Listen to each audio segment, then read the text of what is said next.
Hello everyone, my name is Eva Nedelka. I'm from the South Coast Land Lake Music Festival, and today we have the pleasure to interview one of the greatest artists that I ever heard, Mr.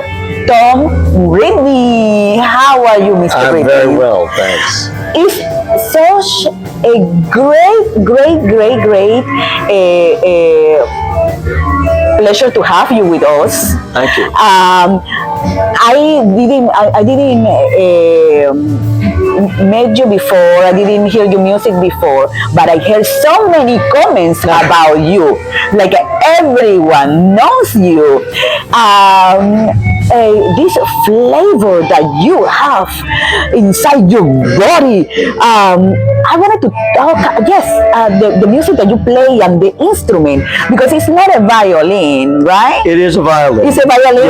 Yeah. The violin and fiddle are the same instrument. Oh, okay. That's what I wanted to ask you. Usually, if people are talking about a violin, they're referring maybe to classical music. If they're talking about a fiddle, they're referring to folk music or roots music. Or but it's the same instrument. That's what I was curious about. I need to ask him about that because so many say, oh, he plays the fiddle. I what the fiddle, but what's the difference? There's no difference. Same instrument. Thank you so much. Some days I call it a violin. Some days I call it a fiddle. Depends on whether I'm playing it well or whether it's kicking my ass again. You know? But you play that beautifully. Thank you. It's an extension of your arm. It's very soulful and fun and energetic.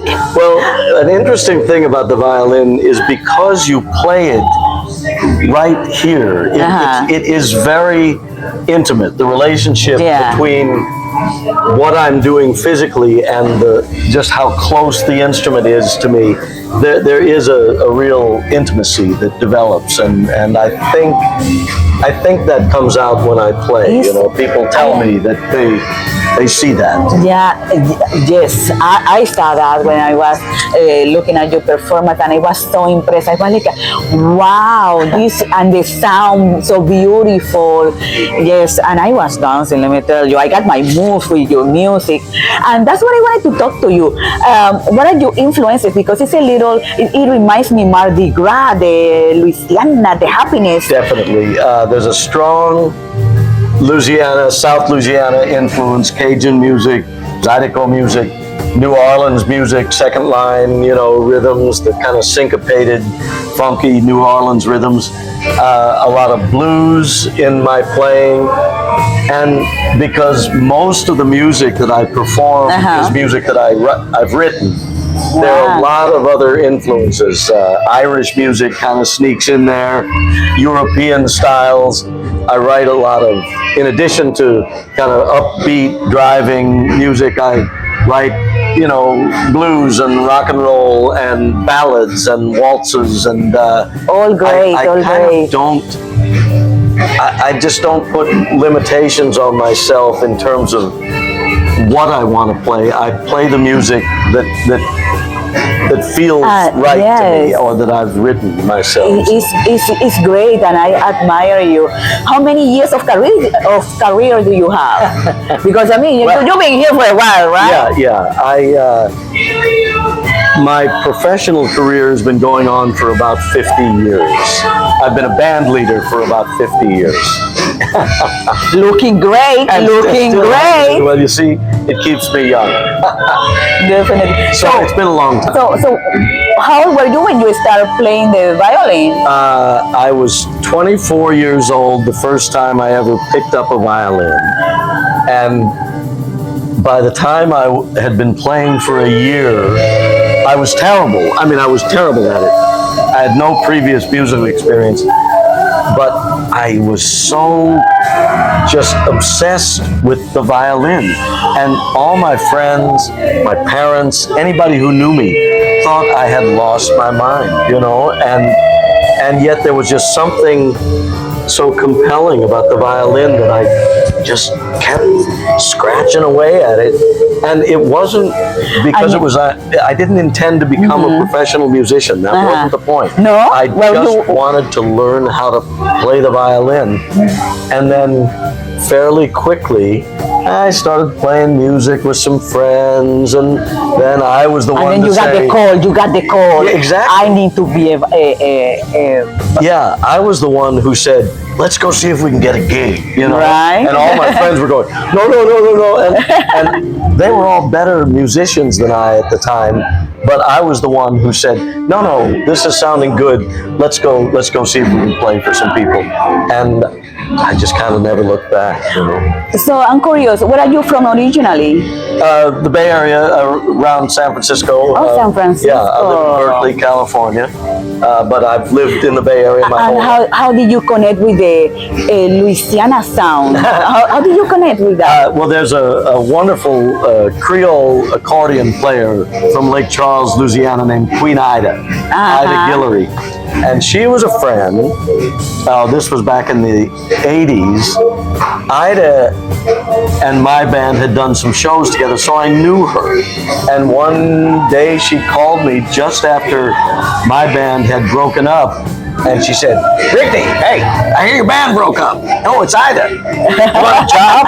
And I just thought, whoa, Ida, thanks for the sympathy. But I thought about it for a minute and said, yeah, I do want a job, you know. So I signed on with Ida's band, toured the world with her just for a year. And those South Louisiana rhythms just got into my blood and my bones. And I'm a band leader by temperament, you know, so it was time for me to move on after a year of touring with Ida. But I took a lot of that Cajun and Zydeco influence, and I'd been to New Orleans now and heard a lot of great New Orleans music. And I just thought, well, I'm going to use that to create. And you know, when I heard people were talking about you, and before we used to have a Ghetto Nation at the festival. We really enjoy the music too, but people were telling me, you need to listen to Tom Rigney. You need to listen to Tom Rigney. His music is phenomenal, and I was like, that's what I was so curious. Yeah. And then when I started watching your videos, and I saw that you play the violin, and the way that you play is so energetic, because some people have that misconception that when you play a classical instrument, that is just for a slow songs or just Beethoven, but you make a difference. You make it more up to date and fun. And I was watching you, and I was like, oh no, I need to dance. This is so much fun to just to sit and watch. It's pretty infectious music. It's very infectious. So how do you decide which emotion or which stories to translate into your music? You know, I write so much music in a lot of different styles. I write songs, I write a lot of instrumental music, and I don't tend to be inspired by anything specific. I kind of let the violin kind of lead the way. I'll follow an idea musically and see, oh, well, that's interesting, you know, and then what is it? It's like a conversation between me and the violin when I'm composing music. And I don't really worry about, well, is this a blues song? Is this a country song? Is this a rock? Almost all my music is very eclectic. There are elements of different styles in pretty much everything that I write. Yes, it's incredible, all the things that you can play with the violin, all the different genres. What would you say is your favorite song that you wrote, that you feel the most proud of it? Gosh, I don't know. That's a really tough question, because that's like so many. Which one of your many children do you love the most, Mr. Rigney? No, I don't think I have a favorite. Usually it's the one that I've most recently written. And one thing about having a band as good as my band. They are phenomenal. They're incredible. Oh my gosh, I was very impressed with all of them. The lady that plays the piano. Caroline Dunn. Wow, Yeah, Caroline. she's amazing. She's been playing with me for 20 years. Oh, that's what I want. You guys been together as a band? A long time. The guitar player and the bass player are new since things reopened after COVID. My longtime guitar player and bass player both stepped out of the band during the shutdown. But having a band as good as this, if I have a new song or a new tune, I'll bring just chord charts and I'll say, we're playing this tonight. No rehearsal. What? Yeah. I'm famous for this. And they'll go, well, how's it go? And I'll just tell them, I'm going to give you a tempo. I talk to the drummer and I tell him, here's the feel. Wow. This is kind of got a rumba. That's the real deal, people. That's the real deal. Wow. The amazing thing for me as a songwriter and composer is as soon as I finish something, I get to hear it on stage in front of an audience, and I let the audience tell me whether it's any good, you know, because you finish a piece and you go, well, let me tell you, this is good. Did this tell you something? Yeah, exactly, and then I go, I think it's working. I think it's working. You're great. You're phenomenal. Thank you very much. So, let's talk about if you have a time machine. Would you go to the past or to the future? And who would you like to see if you go? Oh, wow.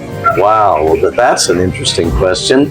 I'd be curious about the future and what's happening with roots music in the future. You know, popular music, pop music, rock, rap, all of that stuff kind of takes everybody's attention, but there's always a roots music scene happening, blues and Cajun music and folk music and Irish music, and that's what's always been interesting to me. So while I would be curious to see how roots music survives in the future, I'd probably think of a couple of musicians I'd want to talk to and hang out with in the past. And, and I might want to go back and spend some time with, you know, that's great. With heroes of mine. You know? That's a great answer.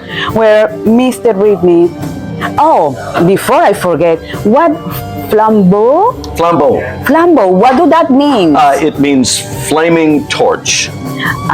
Just because they are all on fire, they're all hard because they're phenomenal musicians, very good. It's been a pleasure to listen to your music in person, to see you, everyone enjoying the music.